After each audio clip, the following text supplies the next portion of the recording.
ইসলাম তো অনেকেই মানছে, তাহেরিও তো ইসলাম মানে। তাহেরির কোনো ভয় নেই, এবং তাহেরিকে ওরা ভয়ও করে না, কারণ জানে যে এটা আমাদের পালিত কুত্তা।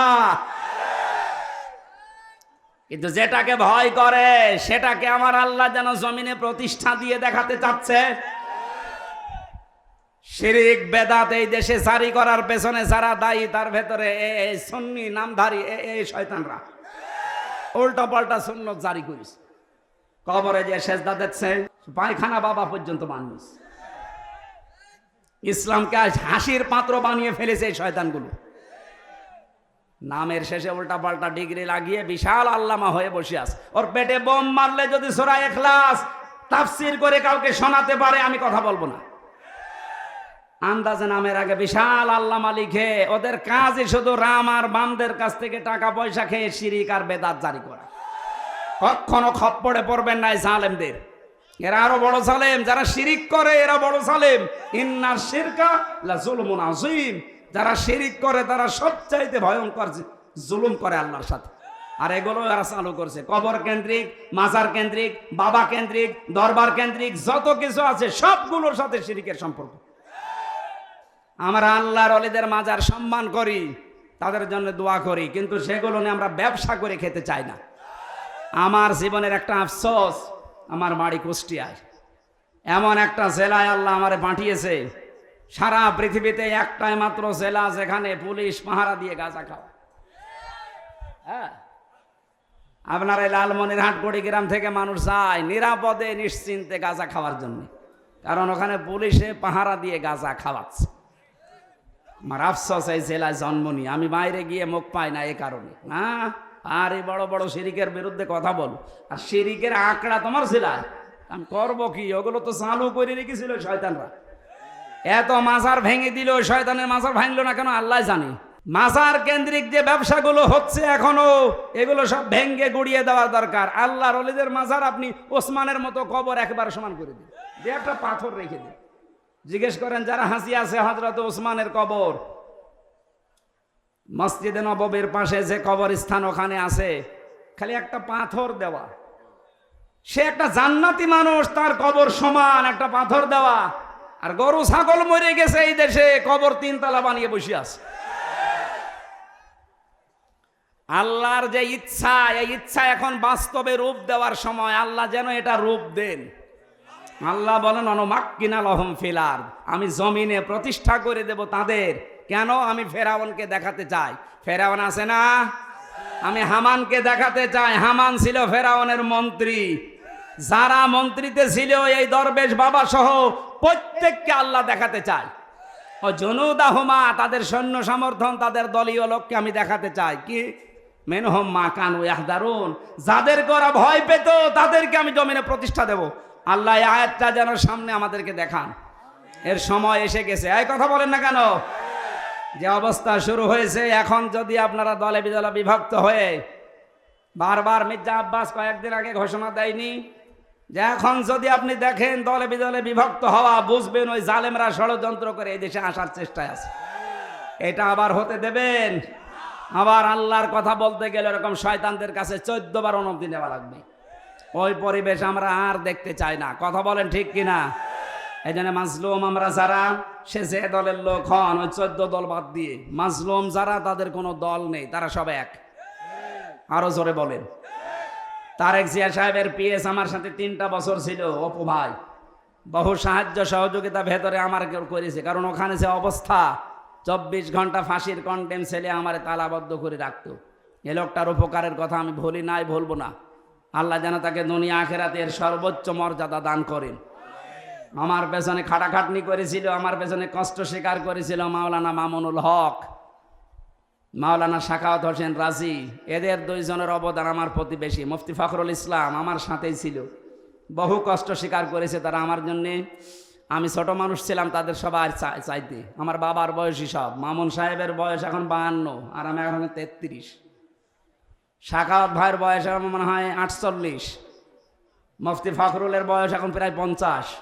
সব আলেমগুলো আমার সাথে ছিল। ওনাদের চিন্তা ভাবনা ভেতর থেকে সব পাল্টিয়ে গেছে। সুতরাং এখন আর কেউ যেন ষড়যন্ত্র করে দাদা বাবুদের ফাঁদে পা দেবেন না। জাতীয়তাবাদী দলে যারা আছেন তাদের উপর সম্মান রেখে বলছি, এখনো যদি আপনি এই দাদাদের ফাঁদে পা দিয়ে মৌলবাদ মৌলবাদ জিকির করেন, এই ধোয়া তুলেই তো অনেককে গুম করে রেখেছিল, এই ধোয়া তুলেই তো অনেককে জেল খাটিয়েছে, এই ধোয়া তুলে আয়না ঘর বানিয়ে পার পেয়ে গেছে। এই ধোয়া আমরা আর তুলতে চাই না। যে আল্লাহ আমাদেরকে একটা মুক্ত দেশ দিলেন, এটা যেন দাঁড় করাতে পারি। জবান যিনি আমাদেরকে দিয়েছেন শুকরিয়া তান বলছে আলহামদুলিল্লাহ। দরুদ আর সালাম পাঠের মাধ্যমে আমরা আরম্ভ করছি। দরুদ সালাম পড়লাম কেন? কারণ বিশ্বনবীকে আল্লাহ 27টা নাম দিয়ে কোরআনে ডাক দিয়েছেন, ডাইরেক্ট ইনডাইরেক্ট। তার ভেতরে 7টা অন্যতম। এর ভেতরে প্রথম নাম হচ্ছে ইয়াসিন। ইয়াসিন মানে হে নেতা। নেতার নাম বললেই কিছু মানুষের চুলকানি ওঠে, ও মনে করে নেতা মানে লাবলু সাহেব। আরে ভাই না, নেতা শব্দটা আমার আল্লাহ বিশ্বনবীর নামের ক্ষেত্রে প্রথমে ব্যবহার করলেন, হে নেতা। এর ব্যাখ্যায় আমি 6টা বিষয় পেয়েছি। তাফসিরে কাবিরের ভেতরে আছে, কোন মানুষ যদি নেতা হয় তাহলে তার 6টি কোয়ালিটি মাস্ট বি লাগবে। যেহেতু আমি শুধু টাচ দেওয়ার জন্য বললাম, কয়েকটা পয়েন্ট বলে আমি তাফসিরে যাচ্ছি। 1 নম্বরে যদি কেউ নেতা হতে চায়, নেতৃত্ব দিতে চায়, তার প্রথম কোয়ালিটি হওয়া লাগবে সে পুরুষ হবে, মহিলা হলে হবে না। এটা মনে হয় অনেকের মাথা খারাপ হয়ে যাচ্ছে যে এ কি বলে, আমি বানিয়ে বলছি। সূরা নিসা 34 নম্বর আয়াতের প্রথম অংশে আছে, আর রিজালু কাওয়ামুনা আলান নিসা। আল্লাহ পাক বলেন পুরুষ মানুষ হবে নেতৃত্বদাতা, আর মহিলারা হবে তাদের আজ্ঞাবহ, তারা আন্ডারে থাকবে। সুতরাং এই বাংলাদেশে যারা নেতৃত্ব দিতে চান, আপনাকে পুরুষ হওয়া লাগবে। মেয়ে লোক হলে নেতা হওয়া জায়েজ নেই। আর কোন মহিলার পেছনে মুসলমানেরা থাকতে পারে না। কেন? এই আয়াতের ব্যাখ্যায় একটা হাদিস পেয়েছি, নবীজি বলেন লা ইউফলিহা কওমুন, ওই জাতি কখনো সফল হতে পারছে না, পারবে না, যেই জাতির নেতৃত্বে আছে কোন মহিলা। এই 53 বছরে মনে হয় এই হাদিসের বাস্তব প্রমাণ। আমরা সফল হতে পারছি না শুধু এই কারণে। এখন যেহেতু বিদায় নিয়েছে, আর একজন মুরব্বী হয়ে গেছে, সামনে যারা আসবে তারা যেন পুরুষ। হ্যাঁ, কথা বলেন। বাকি আরো কয়েকটা বলছে, একটু দেখেন। পুরুষ হলে হবে না। 2 নাম্বার কোয়ালিটি বলবো নাকি রাগ করবে এর আবার? 2য় নম্বর কোয়ালিটি, কোন পুরুষ নেতা হতে পারবে কিন্তু সে জালেম হতে পারবে না। এইটা আমি বানালাম। সূরা বাকারা 124 নম্বর আয়াত, ওয়াইযিবতালা ইব্রাহিমা রাব্বুহু বিকালিমাতিন ফাতাম্মাহুন্না। আল্লাহ পাক বলেন, ইব্রাহিমকে আমি পদে পদে পরীক্ষা করেছিলাম। এই ফাতাম্মাহুন্নার ভেতরে আমি পেয়েছি 50টা পরীক্ষা তিনি করেছিলেন। আমাদের যিনি আসল জাতির পিতা, বানানোটা না, যিনি আসল আল্লাহর ঘোষণা দেওয়া জাতির পিতা, তিনি 50টা পরীক্ষায় উত্তীর্ণ হয়েছেন। জোরে বলেন আল্লাহু আকবার। আয়াতের তাফসিরে কাবিরের ভেতরে এসেছে, ইব্রাহিম নবী আলাইহিস সালাম তিনি জাতির পিতা, আল্লাহর ঘোষণা দেওয়া। এই জন্য তার সন্তানরাও জীবনে পদে পদে পরীক্ষা দেবে, ফেল বলে কোনো শব্দ নেই, পাশ করে যাবে। ইব্রাহিম নবীর সন্তান যারা, তারা ফেল করবে না পাশ করবে? বানানো জাতির পিতা আর সন্তান যারা পদে পদে ফেল করে। এটার বাস্তব প্রমাণ এই 15.5 বছর। এই 15.5 বছর এত বৈষম্যের শিকার হওয়ার পর ইব্রাহিম নবীর সন্তান যারা ছিল, দেখেন তো তারা কারো কাছে ভিক্ষার হাত পেতেছে, আত্মহত্যা করে মারা গেছে নেই। অথচ সব জায়গা থেকে তাদেরকে বঞ্চিত করে রাখা হয়েছিল যোগ্যতা থাকার পরেও। অথচ বানানো জাতির পিতার যারা সন্তান দাবি করছে, তাকান 2 মাস কয়েকদিনের ভেতরে, তারপরেও তো কিছুই করি নাই আমরা। এরপরেও তারা এই যে গতকালকে একজন অলরেডি আত্মহত্যা করে পটল তুলেছে। আমাদের যিনি জাতির পিতা ইব্রাহিম আলাইহিস সালাম মুসলমানদের, তার সন্তান ওই রকম আগুনে পড়লেও আল্লাহর উপরে ভরসা ছাড়ে না। আর যারা বানানো জাতির পিতার সন্তান দাবি করেন, আবার বুক ফুলিয়ে বলে আমরা সবাই অমোক সেনা, নাউজুবিল্লাহ। তাদের করুণ অবস্থা আরম্ভ হয়েছে। 2 মাস কয়েকদিনে যদি এই অবস্থা হয়, একটা বছর এভাবে থাকতে দেন, এমনিতেই মরে যাবে। কয়েকদিন আগে একটা মরেছে শেরপুরের, অগ্নিকন্যা নাম ছিল, পটল তুলিস। এদের অবস্থা এই, উপরে মনে হয়েছে না বিশাল কিছু, এদের ভেতরে যে ভয় আপনি জানেন না। আমি নিজে থেকে দেখেছি, কয়েকটাকে পেয়েছিলাম সেলখানায়, এত ভয় ওদের ভেতরে। আরে ভাই, ভয় তো পাওয়ার দরকার আমার, কারণ আমার পক্ষে কেউ নেই। আমার মামলা পর্যন্ত কেউ আদালতে দাঁড়াতে চায় না। আর তোদের পক্ষে সব থাকার পরও এত ভয় কেন? তার মানে ভয় পাওয়ার সব কাজ ওদের ভেতরে আছে। আপনি তো মানুষের বোঝা বহন করেন না, বোঝা আরো ভারী করে দেন। বিনা কারণে নিরপরাধ মানুষকে ধরিয়ে দেন, তার পরিবারের কাছ থেকে আবার নিজেই টাকা নিয়ে ছাড়িয়ে আনেন। এই কথা বলছেন না কেন? যারা মানুষের পরিবারে, মানুষের মাথার উপরে দুঃখের বোঝা, কষ্টের বোঝা, ঋণের বোঝা, এগুলো যারা চাপিয়ে দেয়, আল্লাহ তাদের অন্তরে বিভিন্ন রকমের ভয় তৈরি করে দেয়। এজন্য আমরা যারা নবীর উম্মত, বিশেষ করে আমাদের যারা ইব্রাহিম নবীকে জাতির পিতা মানি, আল্লাহ পাক ওই দিন ইব্রাহিমকে 50টা পরীক্ষার শেষ পর্যায়ে বলেছিলেন, ক্বালা ইন্নী জাইলুকা লিন-নাসি ইমামা। হে ইব্রাহিম, আমি মানব জাতির জন্য তোমাকে নেতা বানিয়ে দিলাম। আমাদের যিনি জাতির পিতা সঙ্গে সঙ্গে বলেছিলেন, ক্বালা মিন যুররিয়াতি। হয় ইব্রাহিম, হযরত ইব্রাহিম বলেছিলেন, রব্বুল আলামিন, এই যে নেতৃত্ব দিতে পারা, নেতা হওয়ার এই কোয়ালিটি শুধু কি আমি পেলাম, নাকি কিয়ামত পর্যন্ত আমার সন্তানাদি যারা আসবে তারাও পাবে? আল্লাহ সঙ্গে সঙ্গে জবাব দিয়ে দিয়েছেন, ক্বালা লা ইয়ানালু আহদিস যালিমিন। তোমার সন্তানাদি যারা কিয়ামত পর্যন্ত আসবে তারা নেতৃত্ব দিতে পারবে, কিন্তু জালেম যারা, তাদের জন্য আমার কোনো ওয়াদা নেই। ইয়ানালু মোজারে, বর্তমান, ভবিষ্যৎ, প্রেজেন্ট, ফিউচার। আল্লাহ বলেন জালেমদের জন্য আমার কোনো ওয়াদা নেই। ইয়াতে ফি জিলালিল কোরআনি মুফাসসির বলেন, জালেম যারা, তারা জাতির নেতৃত্ব দেওয়া বৈধ না, অবৈধ। অথচ 15.5 বছরে সে যত বড় জালেম, সে তত বড় নেতা ছিল। কথা বলেন। আজকে থেকে যেহেতু সময় পাল্টিয়েছে, সিদ্ধান্ত নেওয়া লাগবে। যারা জালেম, আমরা মুসলিম, তাদের পেছনে নেই।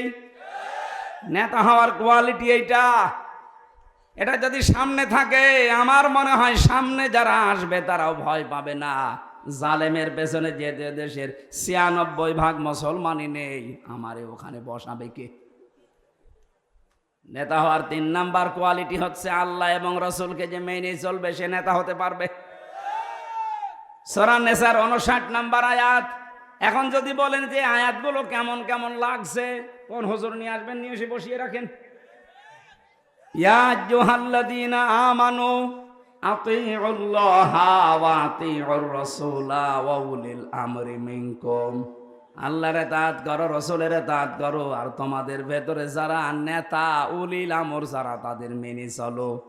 এখানে আতিউ শব্দ আল্লাহ নিজের নামে, রাসূলের নামে দিয়েছেন, কিন্তু উলিল আমর নেতার আগে দেননি। মুফাসসির বলেন, আল্লাহ রাসূলকে মানা লাগবে, প্রশ্ন করা যাবে না, কিন্তু কোন নেতাকে মানতে হলে দেখা লাগবে আল্লাহ রসুলকে মানে কিনা। আমি বাকিগুলো আর না বললেও আপনারা টের পেয়েছেন কাকে আপনি মানবেন। নেতা হওয়ার কোয়ালিটি এগুলো আমি কি বানালাম না কোরআনে আছে? আল্লাহ আমাদেরকে এই নেতৃত্বের গুণাবলী যাদের আছে, কোয়ালিটি আছে, তাদের মেনে চলার তৌফিক দিন। এটা কিন্তু দুনিয়ার বিষয় না, এটা ইবাদত। শহীদ যারা হয়েছে, এদেশের কারো দলীয় সম্পদ না, এরা এদেশের সম্পদ, এরা জাতীয় সম্পদ। এই মানুষগুলো আপনাকে এই স্বাধীন দেশ উপহার দিল, তাদের পরিবারস্থ লোকদের একটু খোঁজ নেবেন না? সারা বাংলাদেশে শুধু কুষ্টিয়ায় 16 জন জীবন দিয়েছে আমিরে জামাত ডাক্তার শফিক সাহেব এসে 32 লক্ষ টাকা তাদের পরিবারে দিয়ে গেল। কয় আপনি তো কোনোদিন যান না, আপনার টাকা কি নেই? মনে নবীর এই হাদিস মেনে চলেন। অতাকসিবুল মাদুমা, যারা অন্নহীন বস্ত্রহীন তাদের বস্ত্রের ব্যবস্থা করেন। এই জন্য আল্লাহ তার মন থেকে দুনিয়ার সব ভয় দূর করে দিয়েছে। তার যে ইখলাস আমি দেখেছি, জেলখানায় আমার সাথে ছিল, তার যে অ্যাক্টিভিটিস, তার যে তাওয়াক্কুল আল্লাহর প্রতি, আমার আল্লাহ পাক এমনি এমনি তার ভেতর থেকে ভয়গুলো দূর করে দেন না। কথা বললেই দেখবেন আগে আল্লাহর নাম নিয়ে শুরু করে। বলে এদেশের সব ক্রেডিট কার? বলেন বলেন। কত মানুষ তো কথা বলছে, অনেকে দুর্গার ক্রেডিট দেয়। ফসলে বরকত হলে নাকি দুর্গা গজে চড়িয়ে এসেছে, তাই হয়েছে। আর ওনার কথা বললে আগে আল্লাহকে ধন্যবাদ জানায়। শুধু এতটুকুই শেষ করে না, কথা বলতে বলতে এমনও কথা বলে যে এই পৃথিবীতে আল্লাহ ছাড়া আমরা কাউকে ভয় করি না, এটা জায়েজ নেই।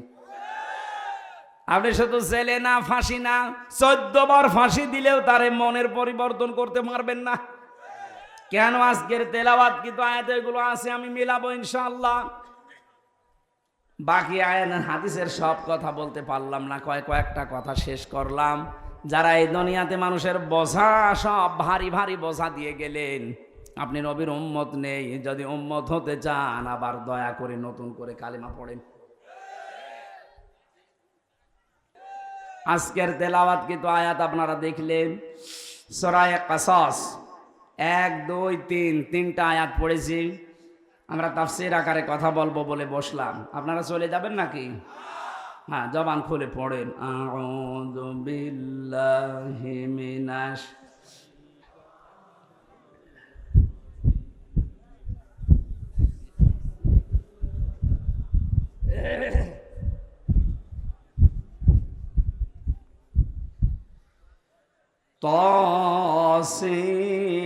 তাসিম মিম।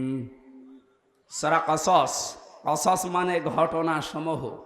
আল্লাহ ঘটনা সমূহ আমাদের কাছে শোনাচ্ছেন। কারণ কি? কারণ এইরকম বিষয়গুলো গত পৃথিবী তৈরি হওয়ার পর থেকে ছিল, আল্লাহ ঘটিয়েছিলেন। এখন থেকে কিয়ামত পর্যন্ত কোরআনে কারিম আমাদের সামনে থাকবে না থাকবে না?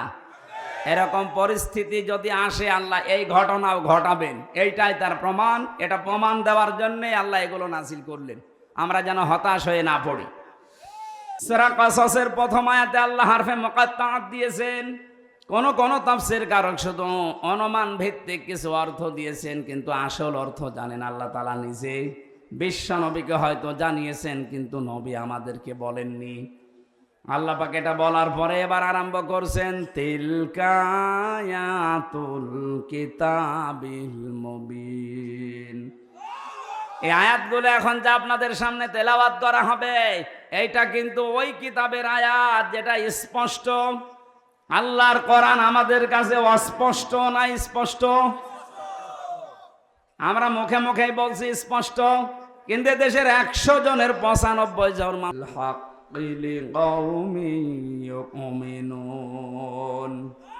হে নবী, আমি আপনার কাছে তেলাওয়াত করছি মুসা এবং ফেরাউনের ওই কাহিনীকে, ওই ঘটনাকে সঠিকভাবে যথাযথভাবে যেভাবে বর্ণনা করা দরকার আমি ওইভাবেই করছি। আপনি একটু মন দিয়ে শোনেন।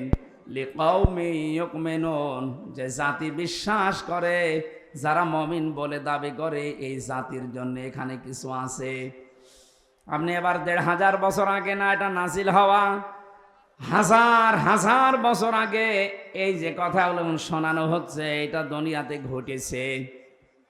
যদিও এই ঘটনাটা ঘটতে অনেক সময় আগে, কিন্তু এখন মনে হচ্ছে 2024-এর আগে ঘটনা ঘটে গেল।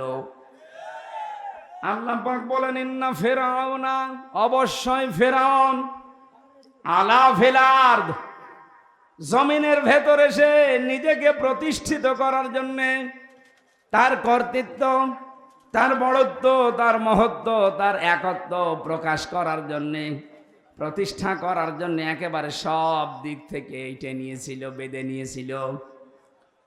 ওয়াজাআলা আহলাহা শিয়াআ, নিজেকে প্রতিষ্ঠিত করার জন্যে, তার একচ্ছত্র মালিকানা কায়েম করার জন্যে।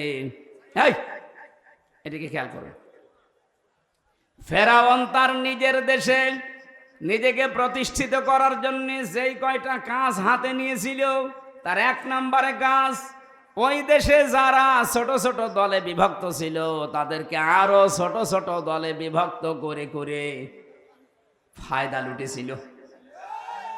আপনি তাকান, এই ১৫০০ বছর পর যারা দেশের দায়িত্বে ছিল এই ১৫.৫ বছরের ভেতরে ইসলাম যারা মেনে চলে এদের ভেতরে ২৭টার উপরে দল। জেনারেল যারা আছে তাদের তো আরো বেশি।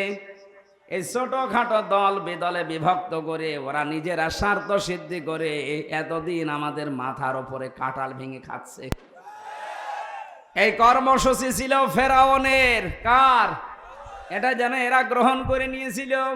ফেরাউন তার নিজের দেশে প্রতিষ্ঠা পাওয়ার জন্য প্রথম দলে বিদলে বিভক্ত করে। আমাদেরও দেখলাম এ দেশে মানুষকে দলে বিদলে বিভক্ত করার পেছনে রাষ্ট্র কাজ করছিল। এখনো পর্যন্ত অনেকে ঐক্য যতটুকুই হচ্ছিল এটা ভেঙে দেওয়ার জন্য বিভিন্ন কায়দায় চেষ্টা চালিয়ে যাচ্ছে। আপনি সূক্ষ্ম ষড়যন্ত্র ধরতে পারছেন না। জেলখানায় মাওলানা মামুনুল হক আমারে মাঝে মাঝে বলতো, হামসা বাইরে থেকে ভাবতাম কি আর ভেতরে কি অবস্থা। আমরা বাইরে টোপে নিয়ে দাড়ি নিয়ে কারো আকীদা নিয়ে মারামারি করি, আর ওদের কর্মকাণ্ড দেখলে সব আমাদেরকে এক জায়গায় রেখে তালাবদ্ধ করে রেখেছে। কষ্ট দেওয়ার ক্ষেত্রে ওরা সবাই এখন এক। বাইরে যদি যেতে পারি সব কাজ বাদ দিয়ে কি করে এক হওয়া যায় আমি সেই কাজ করব মনে কিন্তু আরম্ভ করেছে। কিন্তু এখন এই 2 দিন আমরা দেখতে পাচ্ছি কিছু মানুষ এখনো পর্যন্ত দাদাদের ফাঁদে ফা দিয়ে আবার এই ঐক্যটা নষ্ট করার জন্য উল্টা পাল্টা কথা বলতেছে। জাতির এখন সব চাইতে বড় ঐক্য দরকার। খালি ইসলামপন্থী মানুষগুলো এক হয়ে গেলে কিয়ামতের আগে দেশে আর চেয়ারে কেউ বসতে পারবে না। অথচ এইটাকে ওরা খুব ভালো করে জানে যেন এক হতে না দেওয়া যায়। আপনি দল বিদলে বিভক্ত হন, এমন এমন দল ওরা নিজেরা টাকা পয়সা দিয়ে বানিয়ে দেয়। খালি দলের সভাপতি আর সেক্রেটারি ছাড়া কেউ নেই। আমার সাথে ইসলামপন্থী দল অনেকগুলো ছিল, শুধু সভাপতি আর সেক্রেটারি। ওখানে পেয়েছিলাম আল্লাহর দলের সভাপতি, ওর আর কেউ নেই, ওই শুধু সারা বাংলাদেশে ওই একাই। ওখানে প্রায় ২৭টার উপর আমি দল পেয়েছিলাম জেলখানায়, কেন্দ্রীয় কারাগারে কাশিমপুরে। যত বড় বড় শব্দ ওখানে নিয়েছে রাখে। ফেরাউনের প্রথম কৌশল কিন্তু 15.৫ বছরে প্রায় ওরা সাকসেস হয়ে গিয়েছিল। যদিও এই বিজয় হওয়ার পরে এটা যারা বুঝদার মানুষ, যারা বিবেকবান মানুষ ভেঙ্গে দিয়ে এক হওয়ার চেষ্টায় আছে। হঠাৎ করে দেখছি এখন ওই বাতিলের 5টা গোলাম এতদিন যারা ছিল তারা এখন আবার উল্টা পাল্টা বকতেছে। আপনি এতদিন কোথায় ছিলেন? এতদিন আপনি মওদুদিবাদের শব্দ উচ্চারণ করেননি। এই 2 মাস হয়ে গেল কিছুই তো বলতেন না। হঠাৎ আপনাকে কিসে কামড় দিয়েছে? অবশ্য এখানে কোন ষড়যন্ত্র আছে। আরে ভাই, ইয়াহিয়া মাহমুদের নাম আমি নাম ধরেই বলছি, কারণ এটা 5টা গোলাম ছিল বাতিলের। আপনি টের পাননি? আলেমদের তালিকা করে দিত। বাইতুল মোকাররম থেকে যিনি পালিয়েছেন তারে অনেকে আলেম বলে। হ্যাঁ, উনি আলেম, নামের আগে হয়তো মাওলানা লিখতে পারে, কিন্তু কি কাজ করেছে বলেন? জালেমা তাকে দিয়েছে কওমি জননী। এটা কথা হলো, তাম দুনিয়ার মানুষ যাকে জালেমা বলেছেন আপনি তাকে কওমি জননী দিলেন কি করে? স্বার্থ পেলে পাগল হয়ে যাবেন মানে আপনার বিবেক নেই। এর ওপর আবার উনি নৌকা মার্কা নিয়ে জানিয়েছে। এটা ঘৃণিত জিনিস। এইটা আপনি যদি কুকুর মার্কা নিয়ে দাঁড়াতেন তাও কয়েকটা ভোট পেতেন। আল্লাহ এমন অবস্থায় পৌঁছিয়েছে এই বাংলাদেশে এখন কুকুরের যা দাম আছে নৌকার সে দাম নেই। আপনি পরিচয় দেন যে আমি নৌকার লোক, পিটিয়ে মেরে ফেলবে মানুষ। সারা দেশ আমি ঘুরছি একই অবস্থা। এই অবস্থা জানি না এলাকায় কি। ফেরাউনের প্রথম কৌশল ছিল মানুষকে দলে বিদলে বিভক্ত করত। এখন এতদিন পেরিয়ে উঠিনি, এখন দেখছে এই 2-3 দিন ও আবার শুরু করেছে। বাইরে খালি মিথ্যা ছড়াচ্ছে, আমি নির্বাচিত। এটা মিথ্যা কথা না?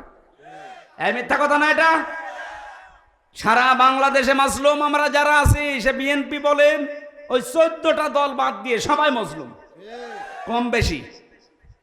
আমার সাথে বিএনপির এক লোক পেয়েছিলাম আমি, ওর 313টা মামলা। ও আমারে খাবার দিতে আসতো, বলছে ভাই আপনার মামলা কয়টা? বলছে 313টা। 313টা মামলা দিয়েছে একটা মানুষকে। ও কবে জামিন নেবে আর কবে বের হবে আর হাজিরা দেবে কবে? এটা মজলুম মানুষ না তারা? আমার 2 মামলাই বছরে হাজিরা দিতে দিতে আমার শেষ হয়ে যেতাম, আর 313টা আপনার হিসাব আসে না এখনো পর্যন্ত। যদি বাংলার এই মুসলমানেরা এই স্বাধীনতা পাওয়ার পরে এখনো ছোটখাটো বিষয় নিয়ে দলে বিদলে বিভক্ত হয়, এর পেছনে অবশ্যই কোনো কিছু কাজ করছে। এটা আপনি ধরতে পারছেন না, যারা জ্ঞানী মানুষ তারা ধরে ফেলেছে। এই টুপি মাথায় দেওয়া, হাত বাঁধা, সালাম দেওয়া, জোরে আমিন বলা, এগুলো এখন বাদ দেন। কার আকীদা কি সে আল্লাহর কাছে জবাব দেবে, আগে দেশটা বাঁচান। এখনো যদি আপনি নিজেরা এই গন্ডগোল করে আলাদা আলাদা হয়ে যান, তাহলে উহুদের পর ময়দানের মতো বিপর্যয় আসবে। প্রথম দিকে তো বিজয় এসে গিয়েছিল, সেই গনিমতের মাল কোড়ানো আরম্ভ করেছে, ওই সময় বিপদে পড়িস। আমরা এখন দেখছি এরপরে এখন বিভিন্ন জিনিস কেউ কোড়াতে আরম্ভ করিস। আপনি এতদিন পরে মওদুদিবাদ কোড়াচ্ছেন। এই পৃথিবীতে শ্রেষ্ঠ লেখক যে 10 জন, তার ভেতরে সৌদি আরবের একজন সালেহ আল কি যেন নাম শেষে আছে একটা উপাধি, জেলখানায় আরবি টু আরবি এই বইটা লেখা, বাংলা হয়েছে, আমি পড়েছিলাম। এই লোকটা লিখেছে তামাম পৃথিবীতে একটা গালি কেউ কেউ আরম্ভ করেছে মওদুদিবাদ, অথচ মওদুদিবাদ বলে পৃথিবীতে কোনো বাদ নেই। মওদুদি হচ্ছে আল উস্তাজ, উনি নায়েব কি আওলাদে রসুল ছিলেন, রসুলের বংশের লোক। উল্টা পাল্টা কথা তার নামে বলার আগে একটু জহব্বা সংযত করে বলবেন। কি করেছেন জীবনে আপনি ইসলামের জন্য? শুধু খেয়েছেন আর পেট মোটা করেছেন। আর তার যে অবদান, আপনি তার একটা পশমের সমানও হতে পারেন না। মানুষ হিংসা করে ওই সময় যখন তার সাথে পেরে দেয় না। কথা বলছেন না কেন? হিংসা করার 7টা কারণ আছে, তার ভেতরে 1 নাম্বার, যখন যার সাথে পারে না তখন তার সাথে হিংসা করে। আপনি কি করেছেন আপনি নিজের কাছে প্রশ্ন করেন তো। আপনার কোনো খেদমত আছে, অথচ তার পড়া জীবনটার দিকে তাকান। লক্ষ লক্ষ যুবকেরা তার বই পড়ার পরে ইসলাম পেয়েছে। কত অর্থ সম্পদ শুধু ইসলামী আন্দোলনের জন্য খরচ করেছে। আপনি তো 5টা টাকাও খরচ করেন না, খালি ফতোয়া দিতে আসেন আকীদা। আরে ভাই, আপনার আকীদা নিয়ে আপনি কবরে যান। উনি মারা গেছে, ওনারে নিয়ে উল্টাপাল্টা কথা বলার দরকার নেই। যদি কারো বিপক্ষে কোনো কথা বলতে গিয়ে একটু মিথ্যা হয়ে যায়, আপনাকে দিয়ে আল্লাহ ওই দোষ করাবে দুনিয়ায়, তারপরে আপনার মরণ দেবে। এজন্য সংযত থাকবেন। এটা ফেরাউনের একটা চক্রান্ত। আমরা জানতে পারছি দাদা বাবুরা ওখান থেকে চক্রান্ত করে কিছু আলেমকে টার্গেট করেছে। যেহেতু 15.5 বছর ওদেরকে বসিয়ে বসিয়ে খাওয়িয়েছে, ওদেরকে দিয়ে এখন এই আলিয়া কওমি সুন্নি এদের ভেতরে লাগিয়ে লাগিয়ে এখন বলে দলে বিদলে বিভক্ত হ। মানুষ নেই, তুই দল করে করবি কি? সারা দেশ করিয়ে তোর 5টা মানুষ হয় না। আমি এই যে কোরআন শরীফ সামনে নিয়ে বলছি, মাওলানা মামুনুল হককে ডাক দেন। উনি এই কথা আমাকে বারবার বলতো, হামজা আমি ভাবতাম কি বাইরে জামাত ইসলাম নিয়ে, ইসলামী আন্দোলন নিয়ে আর আলেমদেরকে নিয়ে, আর এখানে এরা করছে কি? উনি জান প্রাণ দিয়ে খাটছে যে আমরা সবাই এক হই না। আবার আপনারা এই 2-3 দিন আরম্ভ করেছেন, এখনো পর্যন্ত পিঠের ওপরে বাড়ি পড়েনি, তা এরকম করছে। যখন পড়বে তখন টের পাবেন। 76 জন জেলে ছিল আমার সাথে। কে আপনার মামলা লড়েছে? 5টা টাকাও তো আপনার খরচ হয়নি। যারা আজ দলে বিদলে বিভক্ত করার জন্য মওদুদিবাদ ফতোয়া তুলে আলাদা করছে, তারা 5 দিনও খবর নিয়েছে আপনার। যারা খবর নিয়েছিল আজ তাদের বিরুদ্ধে ফতোয়া দিচ্ছে। বিবেকের ওপরে কি কুকুরে পোশাক করিস নাকি বিবেক মরে গেছে? ওনার মনটা এত ছোট কেন? একটু ব্রড মাইন্ডের হতে পারেন না, ন্যারো মাইন্ডের হয়ে বসে আছেন। পৃথিবীর কোন নবীর মন ছোট ছিল আপনি দেখান? প্রত্যেকটা নবীর মন ছিল ব্রড মাইন্ডের, বিশাল মন ছিল তাদের। আমাকে ভুল না বুঝে উল্টা পাল্টা ধারণা না করে বিবেককে প্রশ্ন করেন। ফেরাউনের যে কাজ ছিল, এই লেডি ফেরাউনে 15.5 বছর তাই করিস। আমাদের মাথার উপরে কাঁঠাল ভেঙে ওরা খায় আর আমাদেরকে দল বেদলে বিভক্ত করে দেয়। আরে এক হওয়ার জায়গা তো কোরআন শরীফ। আপনি দেখেন তো আমি কোরআন মানি কিনা। এক হওয়ার জায়গা তো রাসূলুল্লাহ। আপনি দেখেন আমি রাসূল মানি কিনা। আপনি কোথা থেকে কোন বুজুর্গ কি বলেছে সেটা তুলে নিয়ে আসেন। ইসলাম মানতে গিয়ে দেখা লাগবে আল্লাহ কি বলেছে, রাসূল কি করেছে। এর বাইরে যদি কারো মতামত থাকে আমি ওরে মানি না। কথা বলে না কেন? আর এই যে আলেমগুলো আশেকে রাসূলের নাম নিয়ে, সুন্নির নাম নিয়ে বিভিন্ন দরবার কেন্দ্রিক কাজ কারবার চালান। আপনি কি খেয়ে পড়াশোনা করেছেন? এলেম তো কিছু না কিছু পেয়েছেন। আপনার বিবেকে কি নাড়া দেয় না যে আমি মারা গেলে কি জবাব দেব? হ্যাঁ, আপনি উল্টা পাল্টা জিনিস নিয়ে চিল্লান, হো হো করেন, আসল জিনিসের খবর নেই। কোরআন পড়ে তো আমি আসল বিষয় এইটা পেয়েছি, আনাকিমুদ্দিন। যাই করেন দিন কায়েম করা লাগবে। আজ 53 বছরে একটা বিধান দিনের কায়েম নেই, কোনো মাথা ব্যথা আপনার নেই। কে দাঁড়িয়ে দরুদ পড়ে না ওইটা নিয়েও ফতোবাজি করে, ও দাঁত মুখ খুলে ফেলা দরকার। সাথে নবী নূরের তৈরি, মাটির এই তৈরি নিয়ে উনি আরম্ভ করিস। গরম সন্নি, ঠান্ডা সন্নি, মেটা সন্নি, খুব আবেগ নিয়ে, আফসোস নিয়ে, আক্ষেপ নিয়ে বলছে। কারণ ফেরাউনের এই কর্মসূচির সাথে এ দেশটা এখন মিলে যাচ্ছে। এখনো যদি আমাদের বিবেকে কাজ না করে জাহান্নামে যাওয়া লাগবে। কারণ যাদের বিবেক আছে এরা যদি কাজে না লাগায়, সূরা মুলকের 10 নম্বর আয়াত অনুযায়ী তারা জাহান্নামী। আকালু লাউ কুনহা নাসমাউ আও নাকিলু মা কুন্না ফি আসহাবিস সাঈর। ফেরাউন 2 নম্বর আরম্ভ করেছিল ইস্তাদঈফু তাইফাতাম মিনহুম। ওই দেশে একটা দলকে সে দুর্বল করে রেখেছিল। ও বাংলার মুসলমানেরা, শুধু আমির হামজার উপরে রাগ না করে রেকর্ড হচ্ছে, সারা দেশে কালকে যাবে। আমি আমার ইমান থেকে ওপেন ভাবে বলছি, এই বাংলাদেশে এই 53 বছরে আপনি তাকান, হাজার হাজার দল দেশে আছে, কিন্তু একটা দলকে বাতিলরা শুধু সব সময় টার্গেট করে রাখে। তাদেরকে কিভাবে কোণঠাসা করে রাখা যায়, কি করে তাদেরকে একা একা ছেড়ে দেওয়া যায়। তাদের জুলুম অত্যাচার, জেল জুলুম অত্যাচার এবং আয়না ঘরও তাদের জন্য। আপনি টের পাচ্ছেন না? ব্যারিস্টার আরমান কার সন্তান?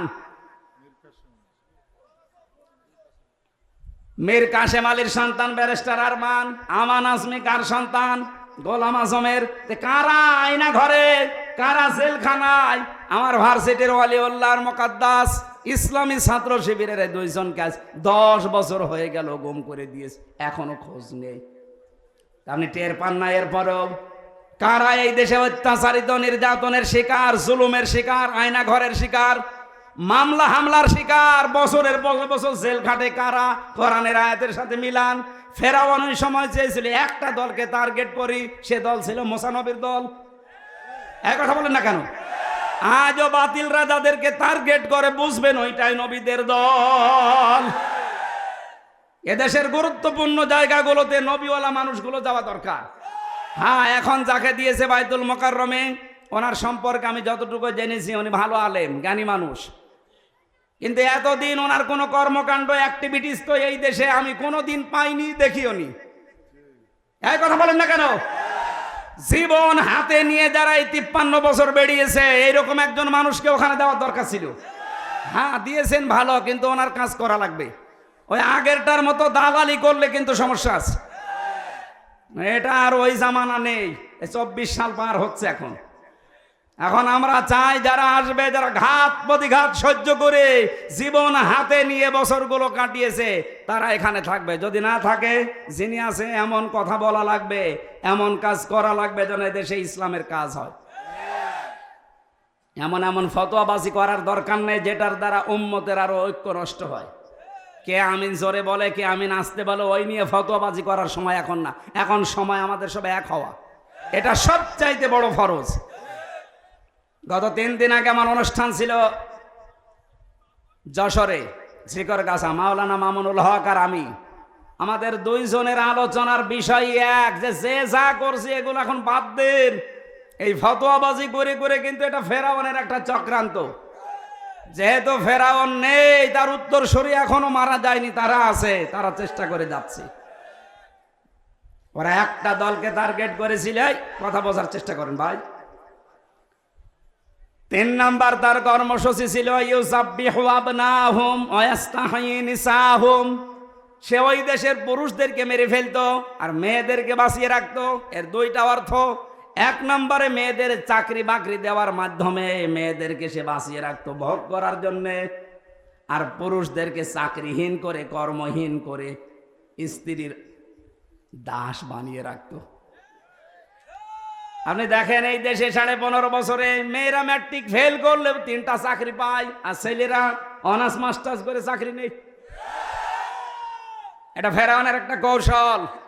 2 নম্বরে ও পুরুষদেরকে মেরে ফেলা, মেয়েদেরকে বাঁচিয়ে রাখার পেছনে ওর টার্গেট ছিল এদেরকে ভোগ করা, রাস্তাঘাটে এদের ব্যবহার করা, আর এইটা আরম্ভ করার জন্য সমকামিতা শুরু করেছিল। আপনি তো সূক্ষ্ম ষড়যন্ত্র বোঝেন না। এটা যাদের মাথার মেয়েদের আল্লাহ মেধা দিয়েছেন তারা টের পাচ্ছে যে কোথায় যাচ্ছে।